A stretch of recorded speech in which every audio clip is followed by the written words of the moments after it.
जय भीम. माझे नाव प्रांजल अशोक जाधव. मी मनमाड, जिल्हा नाशिक, तालुका नांदगावमध्ये राहते. आमच्या इथं अनाथ पिंडक विहारामध्ये मी दानशूर मूवी बघितली, तर ती खूप चांगली होती. मी सजेस्ट करेन ती सर्वांसाठी. ती आजी बाबा माझ्यासारखे विद्यार्थी यांच्यासाठी पण आहे. त्याच्यामध्ये मी बघितलं की ती मला बघितल्यावर असं वाटलं की ती माझ्या लाईफशी रिलेटेड आहे. त्याच्यामध्ये जर अभ्यासात लक्ष नसेल लागेल तर त्याच्यात कसं कंट्रोल करायचं ते पण मी बघितलं.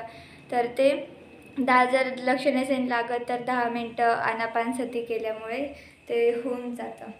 मग ती बघितल्यानंतर मला खूप छान वाटलं आणि असं स्टडी मोटिवेशनसाठी ती चांगली.